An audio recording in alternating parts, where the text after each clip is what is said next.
Oi gente, tudo bem? Essa aula tem título Independências da América Espanhola. Nosso objetivo hoje é entender um pouco como é que a Revolução Francesa e as ideias do Iluminismo tiveram uma relação com transformações muito importantes no continente americano. Mais especificamente, como é que colônias da Espanha se tornaram países independentes. Primeira coisa então que a gente vai fazer é observar aqui mais de perto essa linha do tempo. Nota que normalmente a linha do tempo a gente faz mais assim deitado, né? Onde na esquerda estão os períodos mais antigos e na direita os mais recentes. Aqui é só fazer virar assim, né? Ou seja, os períodos mais antigos estão na parte superior da linha do tempo e os períodos mais recentes estão aqui abaixo. Muito bem, então tem uma primeira marcação aqui importante, que é o afastamento de Fernando VII, rei da Espanha. Vamos entender isso. O que acontece? Na fase final da Revolução Francesa, Napoleão Bonaparte, ele se coroa imperador e inicia um processo de expansão territorial. Essa expansão territorial ela foi bastante importante porque levou ideias iluministas e levou leis inspiradas no iluminismo para outros países e também porque destronou, né, alguns reis absolutistas. Isso aconteceu no caso da Espanha. Fernando VII ele foi retirado e foi colocado no lugar, no comando da coroa espanhola, José Bonaparte, que era irmão do imperador francês. Por que isso é tão importante para a gente entender a relação com as Américas e com esses processos de independência? No momento em que Fernando VII é afastado, as elites aqui na América Latina, das colônias espanholas, aquilo que dentro de história se chama as elites crioulas, ou seja, eram proprietários de terra e eram importantes elites locais, eles assumem, digamos assim, as principais tarefas de governo, já que a coroa espanhola estava passando por um processo de transformação com uma ocupação estrangeira. Então, o que acontece? A partir do início do século XIX, do afastamento de Fernando VII, acontece algo que era relativamente inédito. Essas elites locais aqui na América passam a ter autonomia, liberdade de decisão e governo, sem precisar ficar consultando a coroa espanhola para tudo e podendo decidir uma série de coisas, inclusive relativas a comércio, além da administração colonial. Então, o que acontece? Esse período ele é de intensas transformações. Em 1813, com a derrota de Napoleão, acontece a tal da restauração, ou seja, Fernando VII retorna ao trono. Mas nota, esse período de autonomia ele já foi bastante marcante e não é por acaso, é justamente nesse momento em que o rei está afastado que essas elites elas aproveitam para tentar garantir a liberdade que conseguiram por meio dos processos de independência. Mesmo com o retorno do rei, em 1813, com a retirada das tropas napoleônicas, os processos de independência, muitos já tinham começado, eles avançam, eles continuam e aos poucos toda essa área que a gente conhecia como América Espanhola foi se tornando de países independentes. Então espero que tenha ficado clara a relação para vocês, né? Teve a ocupação lá da Espanha pelas tropas de Napoleão, isso gerou a queda do rei Fernando VII e um momento de maior liberdade para as elites crioulas na América, ou seja, para os grandes proprietários de terra e as elites locais. Isso fez com que essas elites se organizassem para tentar garantir esse momento de liberdade, garantir que esse momento continuasse mesmo depois com a volta do monarca. Eu fiz aqui um desenho para vocês para poder representar alguns desses processos. O quadro é bastante amplo.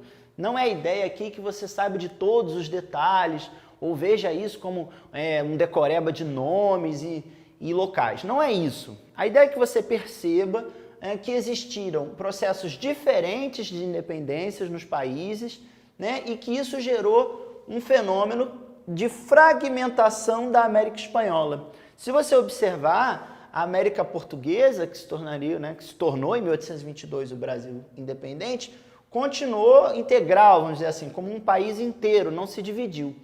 Isso não aconteceu na América Espanhola, que acabou dividido em vários países. Nosso objetivo aqui é que você conheça a variedade desse processo e no final a gente vai também tentar entender por que essa diferença aconteceu. Bom, primeiro exemplo foi a independência do México, tá? Que aconteceu de uma maneira muito peculiar. Primeiro, sob a liderança de um padre católico, o Hidalgo. A ideia era que esse processo lá no México tivesse também um intuito de transformação social, de diminuição da pobreza, né? De enfrentamento da questão da escravidão. Ele começou com um padre católico de nome Hidalgo que foi assassinado. Ou seja, repara como é que a elite local enfrentava dificuldades de permitir que um processo mais radical de transformação acontecesse. Hidalgo, que foi o primeiro padre, terminou morto. Depois, um outro padre católico, Morelos, tentou continuar esse processo que significava independência com transformação social. Também foi impedido, porque a elite local de proprietários terminou dando a sua maneira de tomar conta do processo. E a independência do México aconteceu sem uma grande transformação social. De toda forma, ela ocorreu no início do século XIX. Duas outras figuras bastante importantes para entender as independências da América Espanhola foram Simón Bolívar e José de San Martín, né? É muito interessante com relação a essas duas figuras que eles participaram de processos de independência em vários países, em diversos países diferentes. Isso é muito interessante porque gera uma figura que na história da América Latina se tornou bastante conhecida, que é a do libertador, ou seja, é daquele membro da elite local que se põe no papel de realizar as independências. Essa figura, ela sempre tem que ser vista de duas maneiras, pelo menos, né? Ou seja, existe um lado importante, mas que às vezes é considerado muito heróico, né? Porque ele está à frente dos processos de independência, mas a gente tem que ver também que essas pessoas, considerados libertadores, também são membros da elite, e nem sempre eles tinham um compromisso tão grande assim com a transformação. Muitas vezes a questão era muito mais da independência política, né? Ou seja, para garantir o afastamento da metrópole, da Espanha, e da garantia da liberdade de comércio. A gente tem que ficar atento a esse discurso que tende a transformar o libertador numa espécie de herói, né? Encará-lo mais como uma história, problematizando, trazendo questionamentos, beleza?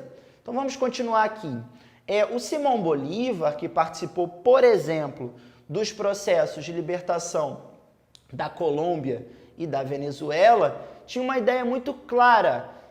Bolívar acreditava que toda essa América Espanhola tinha que virar uma grande república. Só para a gente lembrar aqui, república é o regime político onde os cidadãos elegem o representante, né?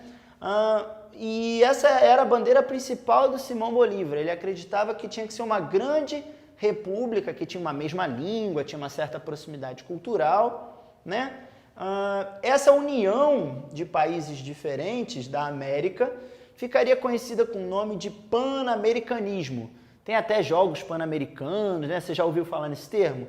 Então, ela vem um pouco dessa ideia de aproximação dos povos americanos. Bolívar acreditava muito nisso e tinha como uma referência bem importante os Estados Unidos, porque lá nos Estados Unidos a independência veio junto da implantação de uma democracia. Em certo sentido, quando Bolívar defende uma república e defende um modelo de união pan-americano, por assim dizer, uma união pan-americana, ele tem certa inspiração nesse modelo estadunidense. Além do Bolívar, outro libertador, aqui você já entendeu o porquê das aspas, né? Foi o José de San Martín, que participou dos processos de separação no Peru, no Chile e na Argentina, nas Províncias Unidas do Rio da Prata, né? Que se tornaria a Argentina. O grande diferencial das ideias de San Martín, além de defender também a separação da Espanha, era a afirmação de que esses regimes, esses países independentes deveriam ser monarquias. San Martín acreditava que esse regime, a monarquia, onde uma figura governa durante uma vida toda e passa o poder de pai para filho, ele é um regime mais estável. Note, não está querendo dizer tanto uma monarquia absolutista, mas uma monarquia constitucional, que tivesse o limite das leis. ainda assim um regime que não fosse republicano. No lugar de Bolívar, achava que o povo que tinha que escolher o líder, o San Martín achava que isso deveria ser passado de pai, o poder deveria ser passado de pai para filho. A última questão que eu gostaria que você refletisse junto comigo, agora que você já entendeu um pouco melhor como o processo esteve relacionado à Europa e como as independências aconteceram de maneiras diferentes, a reflexão final que eu gostaria de trazer para a gente aqui é porque, no caso da América Portuguesa, houve uma centralização territorial, o Brasil, a antiga América Portuguesa virou um país só, e a América Espanhola virou vários deles, né? A principal explicação que os historiadores apontam para isso é que houve uma briga maior das elites locais na América Espanhola, que embora houvesse essas figuras desses libertadores, não existia uma autoridade que garantisse a unidade desse território, que garantisse que todo mundo ficasse junto, né? No caso do Brasil, isso existia, era a autoridade imperial de Dom Pedro I, que se você pesquisar e a gente procurar saber sobre esse assunto, a gente vai ver que em diversos momentos Dom Pedro I teve que afirmar a própria autoridade não só do ponto de vista simbólico, mas também do ponto de vista prático, mandando tropas militares para áreas que discordassem da sua autoridade. É isso, eu espero que eu tenha ajudado você a estudar esse tema. Até uma próxima!